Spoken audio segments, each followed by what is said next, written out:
The cleaner's daughter blew bubbles to comfort a little boy who'd been crying for 3 days. No one else could calm him. But what happened next left everyone speechless. Before we begin, tell us in the comments where you're watching from, and don't forget to like and subscribe for more emotional stories. Rose Johnson's hands were already raw from scrubbing toilets when she received the text. Her babysitter was sick again. She glanced at the gleaming marble bathroom of the Blackwood mansion, then at her watch.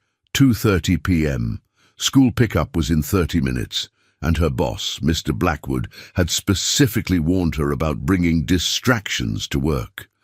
Third strike, she whispered to herself, remembering his cold eyes during yesterday's reprimand about her being 5 minutes late. One more mistake and she'd lose this job, the only one that paid enough to keep their tiny apartment. Rose quickly finished the bathroom and hurried downstairs, her heart pounding. The mansion was eerily quiet, except for Mrs. Henderson, the housekeeper, directing a catering team in the kitchen. "Mrs. Henderson, I have an emergency. My daughter's babysitter cancelled, and I need to pick her up from school." The older woman's face tightened. "Mr. Blackwood has been very clear about your probationary period, Rose. He's in his study reviewing household expenses." Her eyes conveyed what her words didn't. "Your position is on that list. Please, I'll bring her back here. She's very quiet. She can sit in the laundry room while I finish my shift." Mrs. Henderson sighed. "Be quick. And Rose, the boy hasn't stopped crying for 3 days. Try to work quietly on the second floor." Rose nodded, though she hadn't seen the Blackwood boy since starting here 4 weeks ago. All she knew was that the household walked on eggshells around him.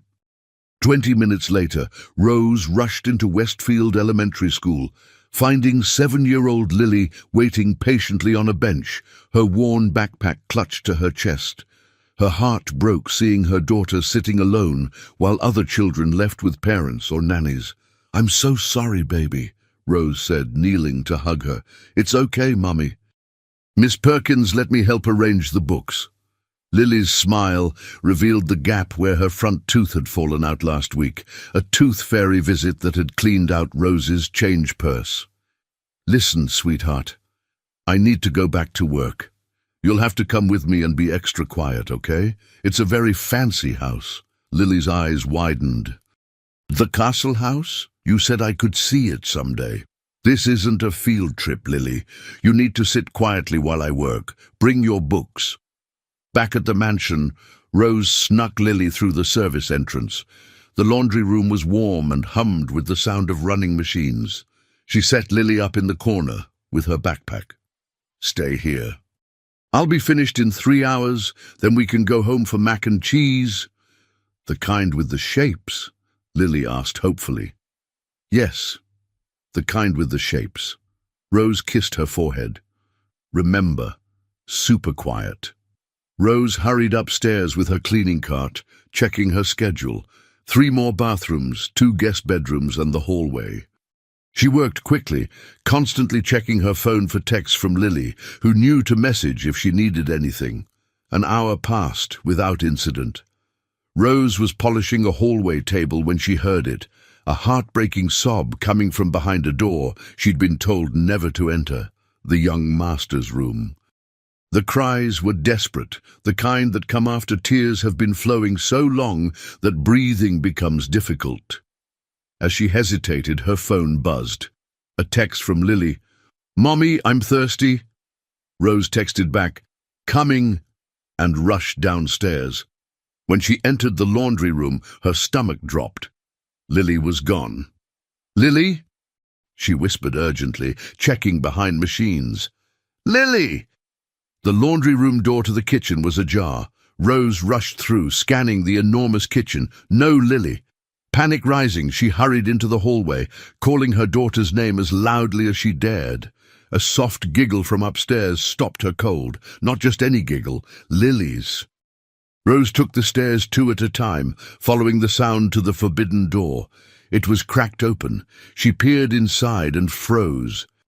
The room was a child's paradise. A spacious blue and white bedroom with a ceiling painted like the sky, walls lined with toys that had never been removed from packages, and a train set that could circle the entire perimeter. In the center, on a plush carpet, sat two children. One was Lily, cross-legged in her faded jeans and favorite yellow shirt. The other was a small boy with red-rimmed eyes and tear-stained cheeks, staring in wonder as Lily dipped a bent straw into a cup of soapy water and blew. Iridescent bubbles floated between them. "See, this one has two bubbles inside each other.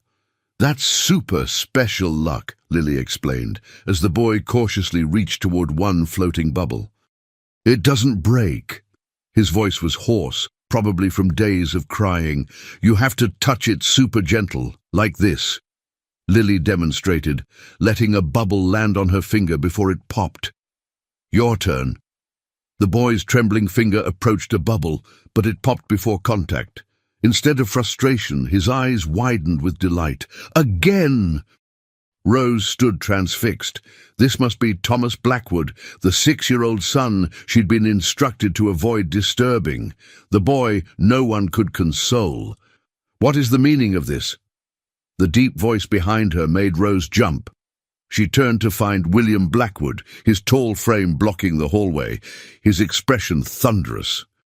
In his tailored suit, with silver-streaked dark hair and piercing blue eyes, he was intimidating even when not angry. "Mr. Blackwood, I'm so sorry. My babysitter cancelled, and my daughter—" "Daddy, look!" Thomas called out, his voice animated for what must have been the first time in days.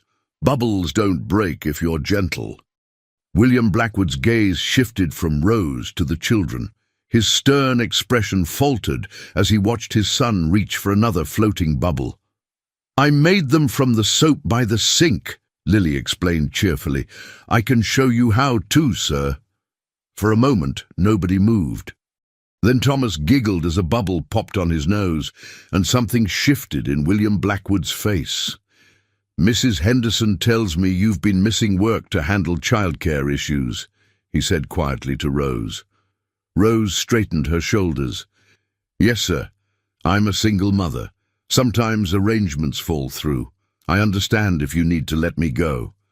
William watched his son, who was now attempting to blow bubbles himself with Lily's patient guidance. "That's the first time he's stopped crying since." He didn't finish the sentence. 3 days. Doctors, nannies, therapists. Nobody could reach him. Rose didn't know what to say. The mansion staff whispered about the tragedy, Mrs. Blackwood's car accident 3 months ago, but details were scarce. "Your shift ends at 6, William asked abruptly. "Yes, sir." "From now on, your daughter is welcome here after school. The east guest room can be her study area. I'll adjust your schedule and compensation accordingly." Rose blinked in disbelief. "Sir?" William Blackwood straightened his tie, composure returning. "Mrs. Henderson will discuss details. For now, let them play." He turned to leave, then paused. "Thank you, Miss Johnson." As he walked away, Rose watched the children through the doorway. Thomas was laughing now, chasing bubbles across his untouched bedroom. Simple soap bubbles had accomplished what wealth and specialists couldn't. They had brought joy back to a broken little boy. And maybe, just maybe, they had saved her job too. 3 weeks later, Rose pushed her cleaning cart past Thomas's room, smiling at the sounds of laughter within. What had begun as an emergency childcare solution had evolved into a daily ritual. After school, Lily would spend 2 hours with Thomas, while Rose completed her cleaning duties nearby. The transformation in the Blackwood household was remarkable. The oppressive silence had given way to the patter of small feet and occasional bursts of giggles. Even Mrs. Henderson seemed less rigid, often sneaking cookies to the children when she thought no one was looking. "Higher, Lily! Make it go higher!" Thomas called as Rose paused to peek through the doorway. The children were jumping on Thomas's bed, something Rose suspected Mr. Blackwood might not approve of, but the pure joy on the boy's face made her hesitate to intervene. Thomas was attempting to catch bubbles that Lily was sending skyward with an elaborate contraption they'd built from straws and cups. "If you jump when you blow, they go all the way to the ceiling," Lily demonstrated, her dark curls bouncing as she leaped. Rose smiled and continued down the hall to the linen closet. As she sorted fresh towels, she mentally calculated her new budget. The raise Mr. Blackwood had given her meant they could finally afford their own apartment with 2 bedrooms instead of the studio they'd been cramming into. Lily would have her own space for the first time. Lost in thought, she didn't notice William Blackwood approaching until he cleared his throat. "Miss Johnson." Rose straightened immediately. Despite his kindness regarding Lily, Mr. Blackwood remained formal and distant. "Yes, sir. I'd like a word about the children." His tone was unreadable. Rose's stomach tightened. Had he discovered them jumping on the furniture? "Of course, sir." William glanced toward his son's room. "Thomas has requested something that I'd like your input on. He wants Lily to attend Brighton Academy with him in the fall." Rose nearly dropped the stack of towels she was holding. Brighton Academy was the most prestigious private school in the city, with tuition that cost more than her annual salary. "Sir, I couldn't possibly—" "The school has a scholarship program," William continued, as if she hadn't spoken. "Thomas hasn't shown interest in school since the accident. His teachers report he barely participates. But he's excited about having Lily there." Rose placed the towels on the shelf, buying time to gather her thoughts. "It's very generous, but Lily is settled at Westfield. Her friends are there, her teachers know her. Brighton Academy can provide opportunities Westfield cannot," William said, his businessman's tone emerging. "Advanced curriculum, smaller classes, connections that would serve her well into college." The implication that Westfield Elementary, the public school Rose herself had attended, was somehow inadequate stung. "Lily is thriving where she is. She's top of her class." A flicker of something, respect perhaps, crossed William's face. "All the more reason she deserves the best education available. The scholarship would cover everything: tuition, uniforms, materials. You wouldn't need to worry about any expenses." Rose leaned against the closet doorframe, suddenly feeling the weight of single parenthood pressing down on her shoulders. William Blackwood could offer Lily advantages that Rose could never provide on her own. Was it selfish to decline? "May I think about it?" she finally asked. William nodded. "Of course, but the application deadline is next Friday." As he turned to leave, Rose gathered her courage. "Mr. Blackwood, may I ask why you're doing this?" He paused, his back to her. For a long moment he said nothing, and Rose feared she'd overstepped. "My wife believed education was the greatest gift one could give a child," he said finally, his voice softer than Rose had ever heard it. "And your daughter brought my son back to me. I'm simply returning the favor." Before Rose could respond, a crash followed by laughter erupted from Thomas's room. William's shoulders tensed. "I should check on them," Rose said quickly. To her surprise, William turned toward his son's room instead of continuing down the hall. "I'll come with you." They found the children surrounded by pillows on the floor, having apparently constructed a fort that had collapsed. Thomas froze when he saw his father, his smile fading. "I'm sorry, Daddy. We were being careful." The formality in the 6-year-old's voice broke Rose's heart. She glanced at William, whose expression was unreadable. Lily, never intimidated, piped up. "We were making a cloud castle, Mr. Blackwood. Want to see our bubbles change colors when they float through the sunbeam?" An uncomfortable silence fell. Rose was about to suggest the children clean up when William Blackwood did something unexpected. He removed his suit jacket, carefully folded it over a chair, and lowered himself to the floor beside the children. "Show me," he said simply. Thomas's jaw dropped. Lily, delighted to have a new audience, immediately launched into a demonstration of their bubble-making technique, explaining how sunlight made rainbows appear in each bubble. William Blackwood, CEO of Blackwood Technologies and one of the city's wealthiest men, sat cross-legged on his son's bedroom floor, watching soap bubbles with the concentration he usually reserved for business proposals. Rose backed quietly out of the room, giving them privacy. As she returned to her cart, she noticed a framed photograph on the hallway table she'd dusted 100 times before. It showed a beautiful woman with Thomas's eyes, laughing as she held a much younger Thomas on her lap. Margaret Blackwood, whose absence haunted these halls.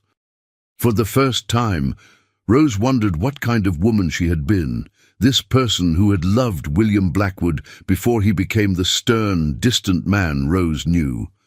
The woman whose death had left such a void that even a child's bubbles seemed miraculous in its wake.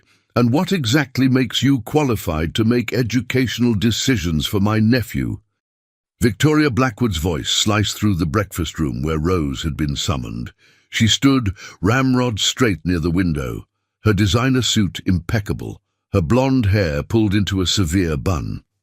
The family resemblance to William was striking, but where his features had softened in recent weeks, Victoria's remained sharp and judgmental. Rose clutched her coffee mug, wishing she had declined Mrs. Henderson's invitation to join them before starting her shift. "I'm not making any decisions, Miss Blackwood. Your brother asked for my opinion about the scholarship." Victoria turned to William, who was buttering toast with mechanical precision. "Will, this is absurd. You're allowing the hired help to influence Thomas's education." William didn't look up. "Thomas wants Lily to attend Brighton with him. Rose is Lily's mother. It's a simple matter of courtesy to include her in the conversation." Courtesy. Victoria spat the word. 3 months ago, you wouldn't have allowed staff to eat in the breakfast room, let alone consult them on family matters. Rose set down her mug, preparing to excuse herself, when William finally looked up at his sister. 3 months ago, my son hadn't spoken a word in weeks. Now he's laughing again. Circumstances change, Victoria. Victoria's expression softened slightly. Of course, I'm happy Thomas is improving, but there are boundaries, Will. What would Margaret think? The mention of his late wife made William flinch. Don't. The tension in the room was suffocating. Rose stood. "I should start my duties. Thank you for the coffee." "You see." As she reached the door, William's voice stopped her. "Rose, we haven't finished our discussion. The Brighton application will be submitted today," Victoria interrupted. "I've already taken the liberty of completing Thomas's re-enrollment. The school expects him back after summer break." William's jaw tightened. "And Lily?" Victoria gave Rose a dismissive glance. "Brighton Academy has standards, Will. Scholarships are highly competitive." "I understand," Rose said quietly. "Lily is happy at Westfield. It's a good school." "But not good enough for a child with her potential," William said, surprising both women. He turned to Victoria. "Call the headmaster. Tell him we're adding another student to the Blackwood Foundation scholarship this year." Victoria's eyes widened. "The foundation scholarships are for underprivileged students with exceptional academic records who pass the entrance exam, not for—" "Lily Johnson has the highest reading scores in her grade and placed second in the regional mathematics competition," William stated flatly. "Mrs. Henderson showed me the newspaper clipping Rose keeps in her wallet." Rose felt her cheeks warm. She hadn't known anyone had seen that treasured piece of paper, worn thin from frequent handling. Victoria looked from her brother to Rose, clearly reassessing. "The entrance exam is rigorous. Many scholarship applicants don't pass. Lily will," Rose said with quiet confidence. Something like respect flickered across Victoria's face before she masked it. "Very well, I'll make the call." She gathered her designer handbag and gave William a pointed look. "The Memorial Garden Planning Committee meets at noon. Don't be late." After Victoria left, an uncomfortable silence fell. Rose had learned bits and pieces about the Blackwood family tragedy from staff whispers. Margaret Blackwood had died in a car accident 3 months ago. The family was planning a memorial garden at Brighton Academy, where she had served on the board. "Your sister cares about Thomas," Rose offered. William sighed. "Victoria means well." She and Margaret were close. The memorial garden sounds lovely. It was Margaret's project originally, a learning garden for the children to grow vegetables and flowers. A hint of warmth entered his voice. She believed children should know where food comes from, not just that it appears in grocery stores. Rose smiled. "Lily would love that. We tried growing tomatoes on our apartment windowsill last summer. They never got bigger than grapes, but she was so proud." For a moment, they shared a look of parental understanding that transcended their vastly different circumstances. "Mr. Blackwood." "Rose?" "Mrs.?" Henderson appeared in the doorway, her usually composed face flushed. "There's a situation with the children." Rose and William both stood immediately. "What's happened?" William demanded. "It's Thomas. He's locked himself in his mother's closet and refuses to come out." They rushed upstairs to the master suite, a part of the house Rose had never entered. The massive bedroom was immaculate, but felt unlived in, like a museum exhibit.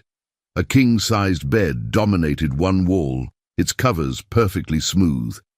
Across the room, a walk-in closet stood open, revealing rows of women's clothing, dresses, blouses, shoes, all preserved as if their owner might return any moment. Lily stood anxiously by the closet's interior door, which was now closed. "I'm sorry," she whispered when she saw Rose.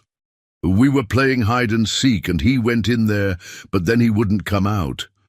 William approached the door. "Thomas, son, please open the door." A muffled sob was the only response. "Thomas, you're not in trouble." William tried again, jiggling the handle. "Please come out so we can talk." More crying. Rose knelt beside Lily. "What happened exactly?" "We were counting, and he said he knew the best hiding place. When I found him, he was holding a dress and smelling it. Then he started crying and locked the door." Lily's eyes filled with tears. "Did I do something wrong?" "No, sweetheart." Rose hugged her. "Sometimes people just need to remember someone they miss." William overheard and gave Rose an unreadable look before turning back to the door. "Thomas, I understand you miss Mommy. I miss her too, but hiding won't make it better." "She's gone forever," came the heartbroken wail from inside. "I just wanted to smell her perfume again, and now it's all used up." William closed his eyes, pain etching deep lines around his mouth. Rose's heart ached for both father and son, each drowning in grief, but unable to reach each other. "Thomas," Lily called softly, "remember how you said bubbles are like wishes? They float up to heaven?" A pause in the sobbing. "Yeah? Maybe we could send your mommy some special bubble wishes. My daddy is in heaven too, and sometimes I tell him things through the clouds." Rose felt her throat tighten. Lily rarely spoke about her father, who had died of cancer when she was just 3. "Your daddy is in heaven?" Thomas's voice was closer to the door now. "Uh-huh. My mommy says he watches over me like a guardian angel." William looked at Rose questioningly. She gave a small nod, confirming Lily's story. The lock clicked, and the closet door opened a crack. Thomas's tear-stained face appeared. "Do you think my mommy and your daddy are friends in heaven?" Lily considered this seriously. "Probably. My daddy was really nice. He could teach your mommy how to play the guitar." Thomas emerged fully, clutching a blue silk scarf. "Mommy wore this when she felt happy." He looked up at his father. "Can I keep it in my room?" William knelt, gently brushing tears from his son's cheeks. "Of course you can. And can we send bubble wishes to heaven?" "For Mommy?" William hesitated, then nodded. "I think that's a wonderful idea." As they all moved toward Thomas's room, Rose noticed a framed photograph on Margaret's nightstand. It showed a younger, carefree William with his arm around his beautiful wife, both laughing on what appeared to be a sailboat. Behind them, the water glittered with sunlight that formed perfect round reflections, like hundreds of tiny bubbles scattered across the sea. The bubble wishes became a weekly ritual. Every Friday afternoon, Rose would bring a special bubble solution she now made at home, a mixture of dish soap, water, and a touch of glycerin she'd learned about online to create stronger, longer-lasting bubbles. The children would gather in the expansive backyard, sometimes joined by William and occasionally even Victoria, though she pretended to be checking her phone while watching from a distance. They would blow bubbles into the sky, sending messages to heaven. "I'm telling Mommy about my swimming lesson," Thomas explained one warm June day as he carefully dipped a large wand into the solution. "I can swim all the way across the pool now without stopping." "That's wonderful, buddy," William said, his hand resting gently on his son's shoulder, a touch that would have seemed impossible 2 months ago. "I'm telling my daddy about Brighton," Lily said, spinning in circles as bubbles trailed from her wand. "I passed the test, so now I can go to school with Thomas." Rose watched from the garden bench, pride swelling in her chest. Lily had indeed passed the entrance exam with flying colours, impressing even Victoria, who had personally called to inform them of the results. "What are you telling heaven, Daddy?" Thomas asked, looking up at William. William hesitated, caught off guard by the question. I'm thanking your mother for watching over you." Thomas nodded solemnly, satisfied with the answer. But Rose noticed the shadow that crossed William's face, a flicker of something darker than grief. Later, as Rose collected the bubble supplies while the children chased each other around the garden, William approached her. "Lily's tuition paperwork is complete," he said. "The foundation will cover everything." "Thank you," Rose said sincerely. "I still can't believe she'll be attending Brighton." William nodded, watching the children play. "Margaret would have adored Lily. She always said children have wisdom adults forget." "They do," Rose agreed. The bubble wishes were Lily's idea, but they've helped Thomas process his grief in a way therapy couldn't. William's expression darkened. "Process grief. Is that what we're doing?" The bitterness in his tone surprised her. "I didn't mean to oversimplify. No, you're right. Everyone keeps telling me to process, to move forward, to heal." He nearly spat the last word, as if there's a checklist for recovering from having half your soul ripped away. Rose felt the conversation shifting into dangerous territory. This wasn't her employer discussing household matters. This was a broken man struggling with loss.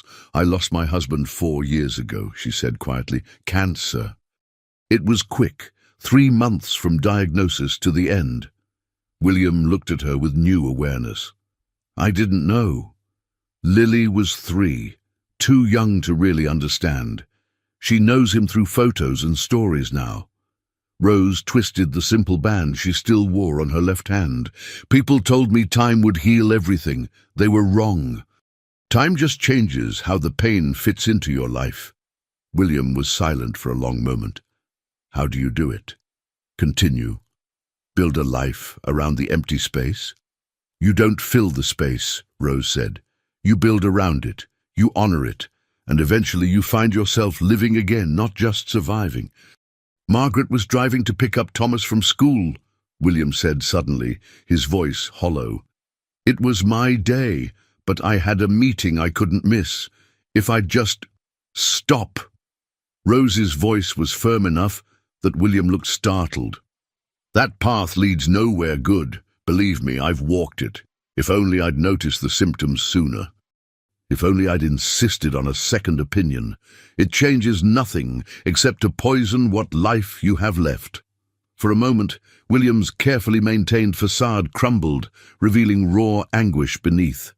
"I don't know how to be the father he needs without her." Before Rose could respond, the children came running over, breathless and laughing. "Daddy, Lily invented a new game," Thomas exclaimed. "It's called bubble tag. You have to catch someone before your bubble pops." William visibly gathered himself, pushing his grief back behind the wall he'd constructed. "That sounds challenging." "You should play too," Thomas urged, pulling his father's hand. "I have work to do, son." "Please, just one game." The naked hope in Thomas's eyes was impossible to refuse. William sighed and nodded. One game. As Rose watched father and son join Lily in the impromptu game, she noticed Victoria observing from the terrace, her expression unreadable. When their eyes met, Victoria motioned for Rose to join her. Rose approached warily. Despite the progress of recent weeks, Victoria still treated her with cool professionalism at best. "My brother seems to value your opinion," Victoria said without preamble. "I just listen," Rose replied. "He's carrying a lot." Victoria's gaze remained fixed on William, who was now laughing as a bubble popped against his forehead, marking him as it in the children's game. "I haven't heard him laugh since the funeral," Victoria said softly. Then, more sharply, "What exactly are your intentions here, Ms. Johnson?" Rose blinked. "Intentions? With my brother. He's vulnerable, wealthy, and clearly forming an attachment to you and your daughter." Heat rushed to Rose's face. "I'm his employee, Ms. Blackwood. I'm grateful for his kindness toward Lily, but there are no intentions." Victoria's perfectly shaped eyebrow arched. "Really?" "A beautiful young widow with a charming daughter, conveniently solving my brother's parenting crisis while infiltrating every aspect of his life? You must admit it looks calculated." Rose's hands clenched at her sides. "I was hired to clean toilets, Miss Blackwood, not to trap a wealthy widower. If you're implying otherwise, perhaps I should tender my resignation." To her surprise, Victoria smiled, a small, tight expression that didn't reach her eyes. "That won't be necessary. I believe you." "You do?" "Margaret was my best friend since boarding school. I've been trying to help Will and Thomas move forward for months, with no success.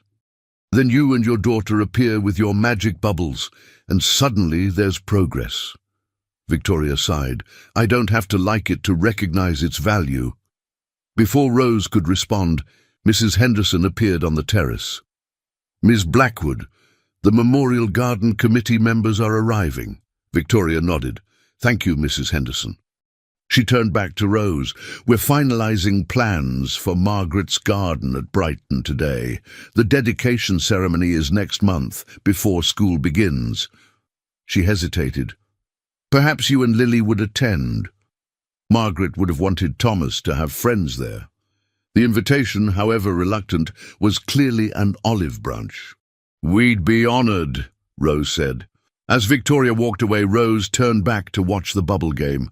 William had shed his suit jacket and rolled up his sleeves, his normally perfect hair disheveled as he chased the children across the lawn. For a moment, she saw him not as the intimidating Mr.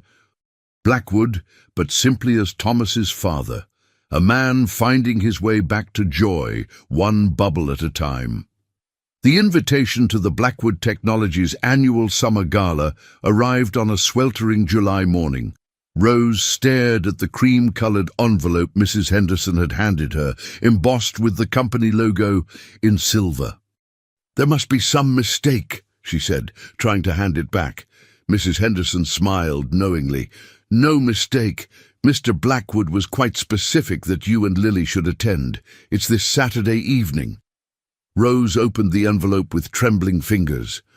Inside was a formal invitation to the gala at the Grand Meridian Hotel, along with a handwritten note on Blackwood Technologies' letterhead. "Rose, your presence would mean a great deal to Thomas. And to me. Car service will pick you up at 6 p.m. William. "But I have nothing to wear to something like this," Rose protested. "And Lily—" "Mr. Blackwood has arranged for that as well," Mrs. Henderson interrupted, clearly enjoying Rose's discomfort. "There's a personal shopper waiting for you at Nordstrom this afternoon. Your schedule has been cleared." Rose felt a flutter of panic. In the 2 months since the bubble incident, her relationship with William had evolved into something she couldn't quite define. Not quite friendship, but a mutual respect built on their shared concern for their children. They occasionally took coffee together while discussing Lily's transition to Brighton, and William had been increasingly present during the children's playtime.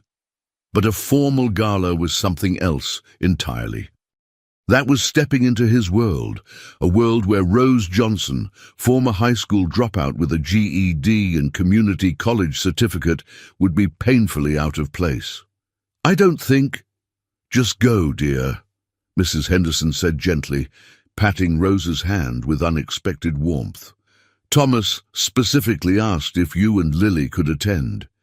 Apparently, he's receiving some sort of youth humanitarian award, and he wants his friend there. He's been practicing his speech all week. Poor little thing." Rose's resolve softened. "Well, when you put it that way." Saturday evening arrived too quickly. Rose stood before the mirror in her small apartment bedroom, hardly recognizing herself. The personal shopper had selected a simple but elegant midnight blue gown that made Rose's dark eyes shine and complemented her olive complexion.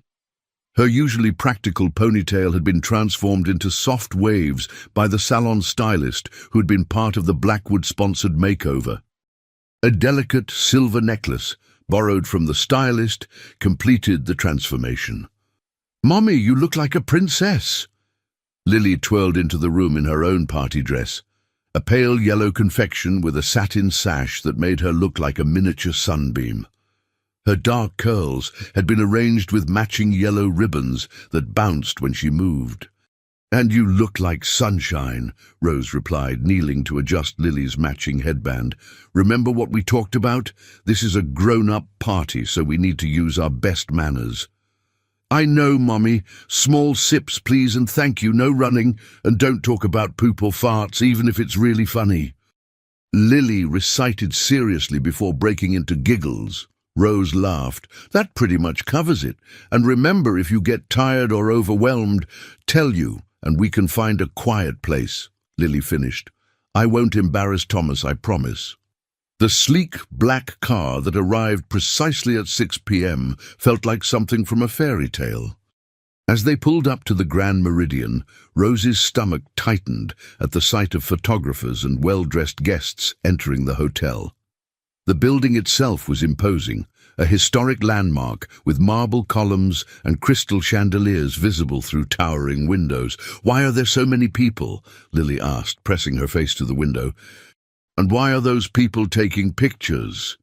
"Mr. Blackwood's company is very important," Rose explained, smoothing her dress nervously. "Lots of people want to celebrate with them. Some of those people are from newspapers." The driver opened their door, and Rose stepped out, holding Lily's hand tightly. She felt painfully conspicuous as they walked the short distance to the entrance, conscious of curious glances and the click of cameras.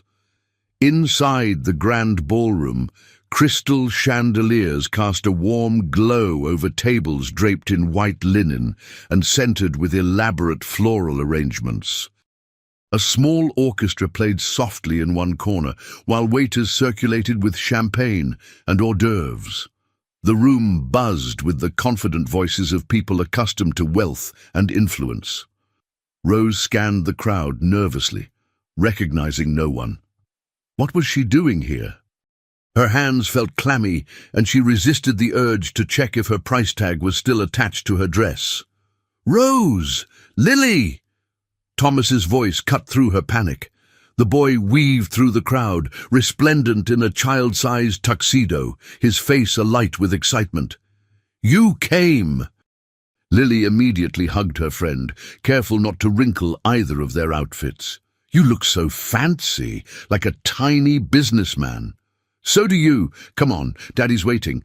He saved seats for you at our table." Thomas's eyes sparkled with happiness. "I have a surprise to tell you about later." Thomas grabbed Lily's hand and began pulling her through the crowd. Rose followed, acutely aware of curious glances from the other guests. Whispers followed in their wake. Who is that with Thomas? Is that William's new... So soon after Margaret? She kept her eyes forward, chin up, pretending not to hear. At the front of the ballroom, William stood conversing with a group of men in expensive suits. He looked impeccable in his tuxedo, every inch the successful CEO. When he spotted them approaching, he excused himself and moved to meet them. Rose. His eyes widened slightly as he took in her appearance, lingering a moment longer than strictly proper. You look stunning. Rose felt a blush creeping up her neck. Thank you. This is all very overwhelming. I've never been to anything like this before. You'll be fine, he assured her, placing a gentle hand on her lower back to guide her to their table. The brief contact sent an unexpected shiver up her spine. Victoria will join us shortly. She's handling some press inquiries about tonight's announcements. Their table was front and center, clearly designated for the Blackwood family and VIPs. Rose felt even more out of place as she recognized several faces from business magazines and local news. A senator nodded politely to William from 2 tables away. As they took their seats, William leaned closer, his voice low enough that only she could hear. I should warn you, people will talk. Ignore them. You're here as my guests, not as subjects of gossip. Anyone who matters knows the truth. Why did you invite us? Rose asked quietly. Really? William's eyes met hers, surprisingly vulnerable beneath his composed exterior. Because Thomas wanted you here, and because He paused, seeming to search for words. Because I find your company refreshing. You see me as a person, not as a balance sheet or a potential connection. That's rare in my world, Rose. Rarer than you might think. Before Rose could respond, Victoria arrived at the table, elegant in a crimson gown that complemented her blonde hair, which was swept up in an elaborate twist. Her eyes widened fractionally at the sight of Rose, but her social mask quickly returned. Rose. Lovely dress. Her tone suggested mild surprise, as if she hadn't expected Rose to clean up so well. She bent to kiss Thomas's cheek. You look very handsome, nephew. Thank you. The personal shopper you recommended has excellent taste, Rose replied, determined to hold her own. Lily and I are grateful for your thoughtfulness. Victoria's lips twitched in what might have been amusement. Indeed. Well, you certainly don't look out of place. She glanced around the ballroom. Unlike Senator Parker's new wife, 3rd time's not the charm when it comes to fashion sense, apparently. Rose followed Victoria's gaze to a woman in an overly elaborate gold dress, then felt guilty for participating in the gossip. She turned her attention to helping Lily with her napkin instead. Dinner was served, a multi-course affair featuring foods Rose could barely pronounce. Delicate portions of seared scallops were followed by a salad with ingredients Rose had never heard of, then a perfectly cooked filet mignon, and finally a chocolate dessert that looked more like art than food. She watched Lily carefully, proud when her daughter navigated the array of silverware with only minimal coaching from Thomas, who was clearly an old hand at formal dinners. You're supposed to use the small fork for this part, he whispered helpfully to Lily when the dessert arrived. And you eat from the outside in, remember? Your mom taught you well, Rose observed, touched by the boy's careful attention to manners. Thomas nodded solemnly. She said good manners mean you care about making other people comfortable. That's more important than knowing which fork to use. William, overhearing, gave his son a look of surprised pride that made Rose's heart ache. These small reminders of Margaret, her wisdom living on through her son, seemed to catch William off guard each time. After dessert, the awards portion of the evening began. Corporate achievements were recognized, charitable initiatives highlighted. Rose found herself genuinely impressed by Blackwood Technology's community involvement, scholarship programs, technology donations to underfunded schools, environmental initiatives that went well beyond the typical corporate window dressing. "We take our responsibility to the community seriously," Victoria explained quietly when she noticed Rose's interest. Margaret's influence, she wouldn't let William hide behind checkbook philanthropy, made him get personally involved. Finally, the Youth Humanitarian Award was announced. Thomas straightened in his chair as his name was called, his small face a mixture of excitement and nervousness. He adjusted his bow tie twice before standing. "This year's recipient has demonstrated exceptional compassion and initiative," the presenter explained, a distinguished older woman Rose recognized as the head of a children's hospital. Following personal tragedy, Thomas Blackwood established Bubbles of Hope, providing comfort kits to children experiencing grief or trauma. Each kit contains bubble solution, wands, and a guide to the bubble wishes technique Thomas developed with his friend Lily Johnson. These kits have already touched hundreds of lives in children's hospitals, grief counseling centers, and family courts across our city. Rose gasped softly, looking at William in confusion. This was the first she'd heard of such a program. He smiled, pride evident in his eyes. Thomas's idea. "He came to me after a nightmare, asking if we could help other kids who were sad like him. We've distributed 500 kits to hospitals and grief counseling centers so far. Lily's name is on every instruction booklet as co-creator." Thomas walked proudly to the stage, his small frame dwarfed by the podium. With a confidence that belied his 6 years, he accepted the award and spoke clearly into the microphone, though he had to stand on tiptoes to reach it properly. "When my mom died, I was really sad. I didn't want to talk or play or do anything." His voice wavered slightly, and Rose saw William tense beside her. "Then my friend Lily showed me how bubbles could carry our wishes to heaven.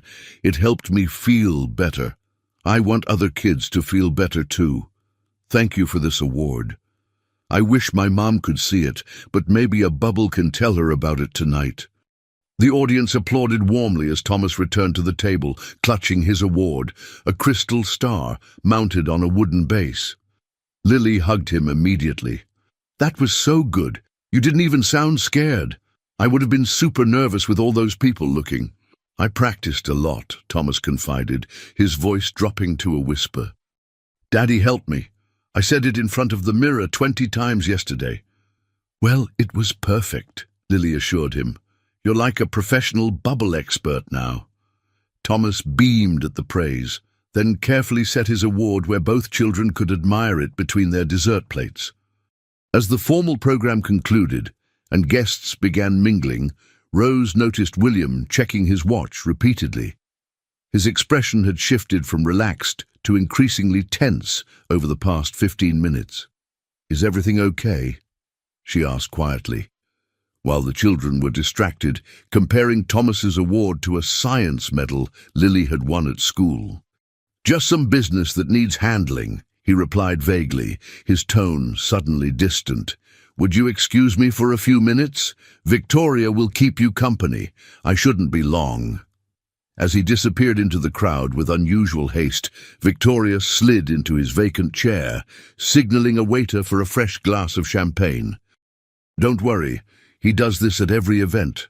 Workaholic tendencies. Mother always said he couldn't sit still for more than an hour without checking on something."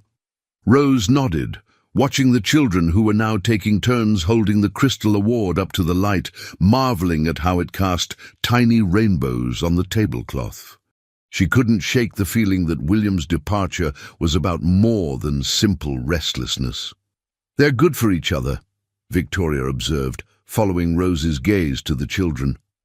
"Thomas hasn't been this animated around other children since. Well, since before. Yes, they are. Lily's always been outgoing, but she's blossomed with Thomas. Having a true friend means everything at that age." Victoria swirled her champagne thoughtfully, her perfectly manicured nails tapping lightly against the crystal. "You know, Margaret would have liked you." Rose looked at her in surprise, nearly choking on her water. "Really?" She valued authenticity above all else. It's why she and Will worked, despite their different backgrounds. She was a public school art teacher when they met. Did you know that? Not exactly the typical match for an up-and-coming tech executive from a wealthy family. Rose shook her head.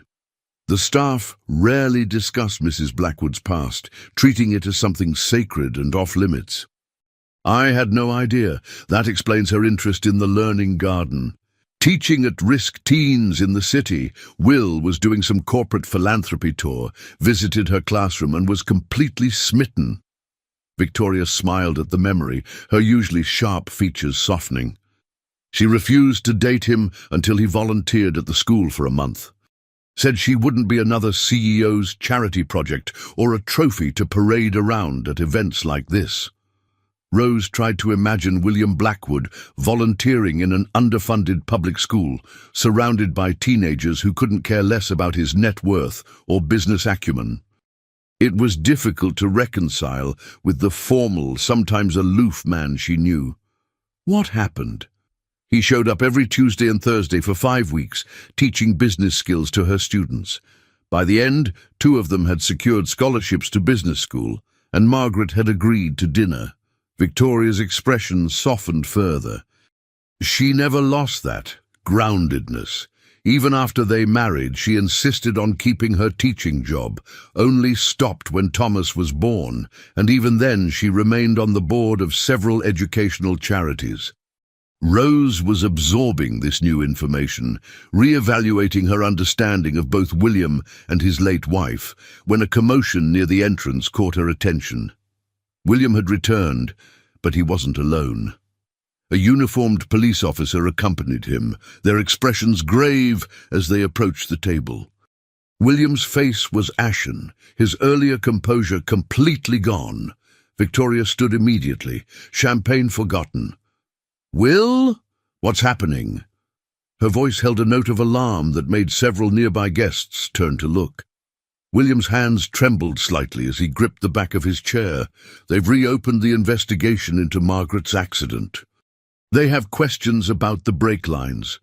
Victoria gasped, one hand flying to her throat. "What are you saying? Here, now. This is beyond inappropriate." The officer stepped forward, his expression professionally neutral despite the tension. "Ma'am, we have evidence suggesting the vehicle's brake failure wasn't accidental. I'm afraid we need Mr. Blackwood to come with us to answer some questions." Rose instinctively moved to shield the children, who were thankfully absorbed in their own conversation a few feet away. She felt as though the room were tilting, the elegant surroundings suddenly sinister in their opulence. "This is absurd," Victoria hissed, her voice low but intense. "My brother has suffered enough without these baseless accusations. Do you have any idea what this will do to Thomas if he sees his father being questioned like a criminal?" "It's all right, Victoria," William said, his voice eerily calm, despite the slight tremor in his hands. "I have nothing to hide." He turned to Rose, his eyes seeking hers with an intensity that made her breath catch. "Would you take the children home? Mrs. Henderson is waiting. I'll explain everything later. Please." Before Rose could respond, Thomas noticed the police officer. His smile faded instantly, replaced by confusion and alarm. "Daddy, what's happening? Why is there a police officer?" William knelt before his son, speaking softly but firmly. "Everything's fine, buddy. This officer needs my help with something important about Mommy. Rose is going to take you and Lily home, and I'll be there soon to tuck you in. We'll read an extra chapter tonight, okay?"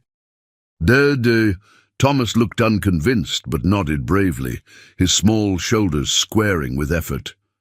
"Is it about Mommy's car accident?" William hesitated, clearly torn between honesty and protection. "Yes, it is. They're trying to understand exactly what happened.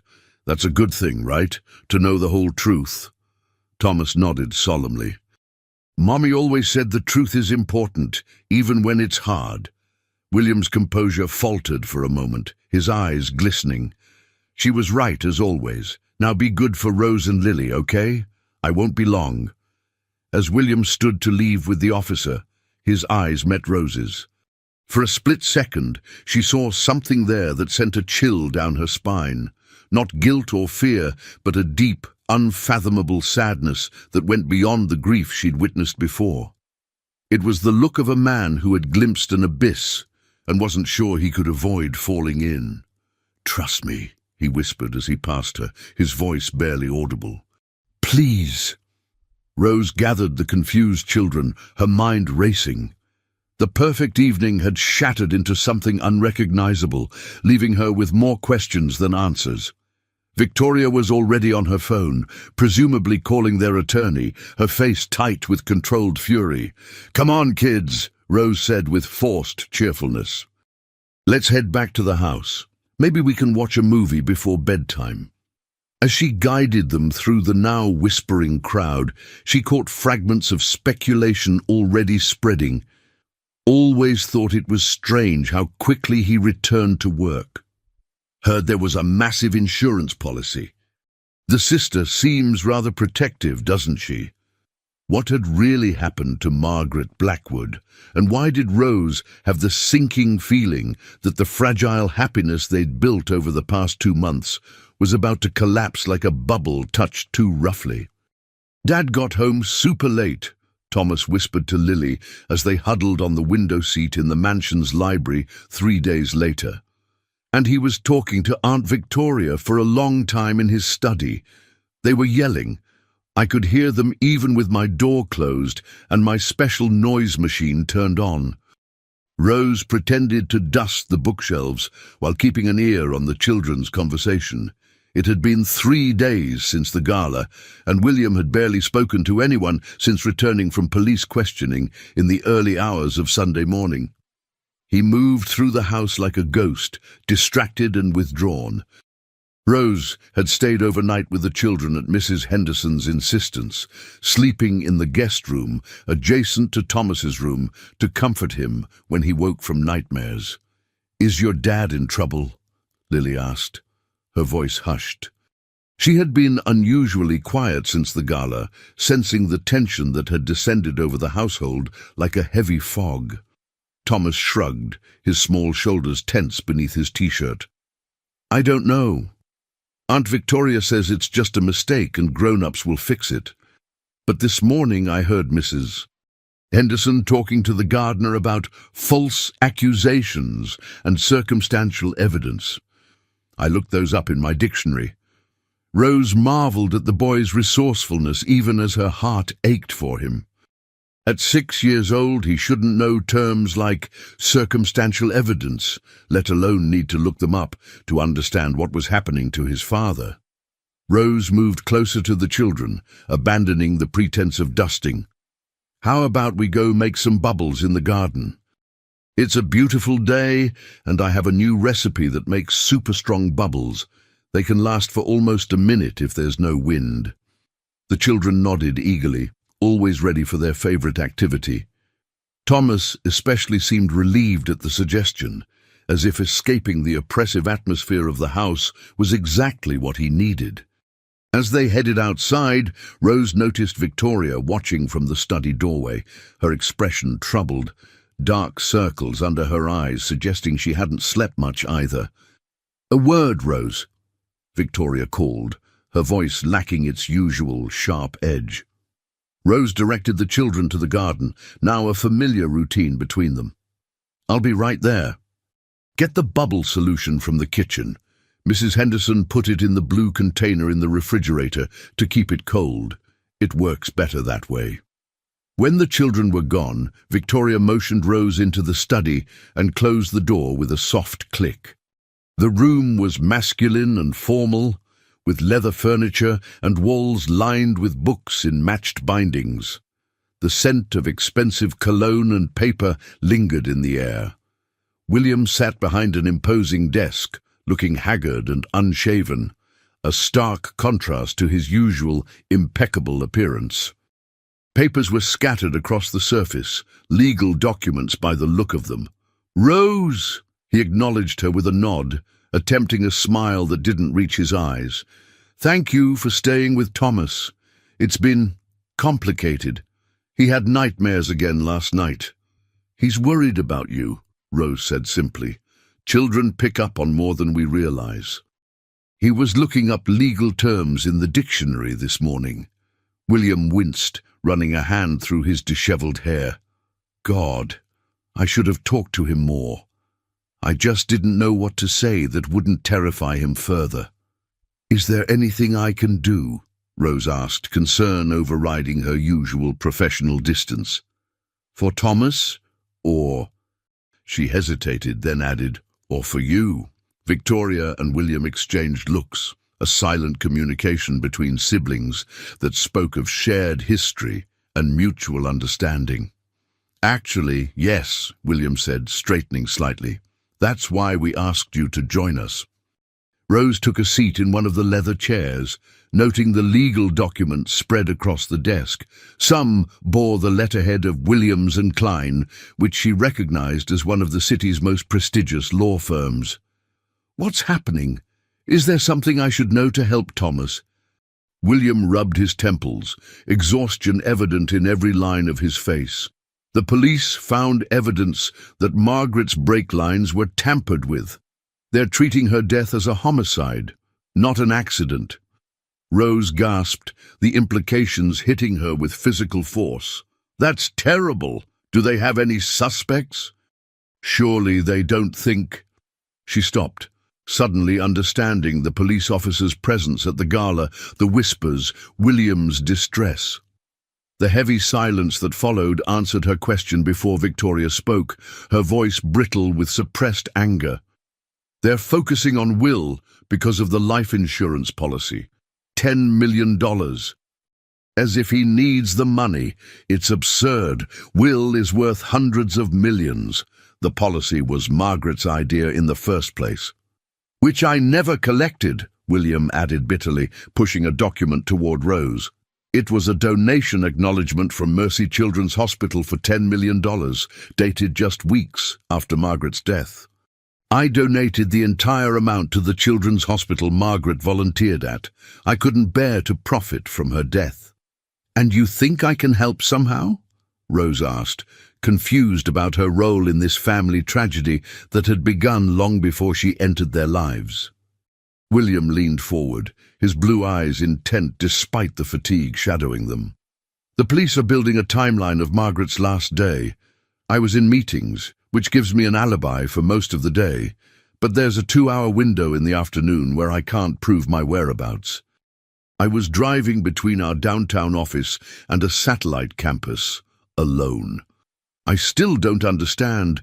"We need character witnesses," Victoria interrupted, pacing behind William's chair like a caged tigress.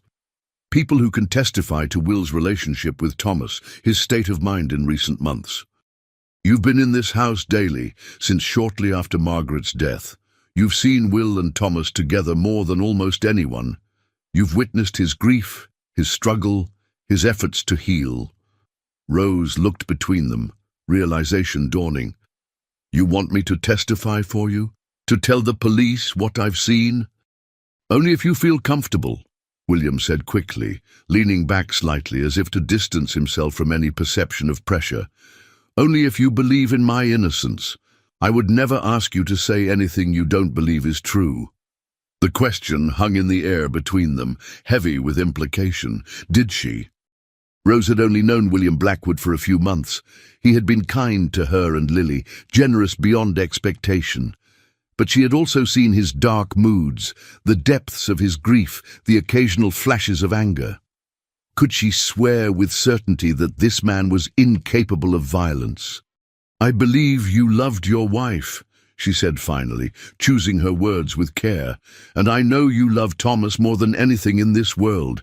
That's what I can testify to, truthfully." Relief flooded William's face, some of the tension visibly leaving his shoulders. "Thank you, that means more than you know." Or, Victoria handed Rose a business card, her perfectly manicured nails briefly brushing Rose's fingers. "This is Will's attorney. He may contact you for a statement, if you're comfortable with it."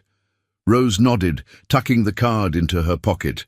"The children are waiting. Is there anything you want me to tell Thomas?"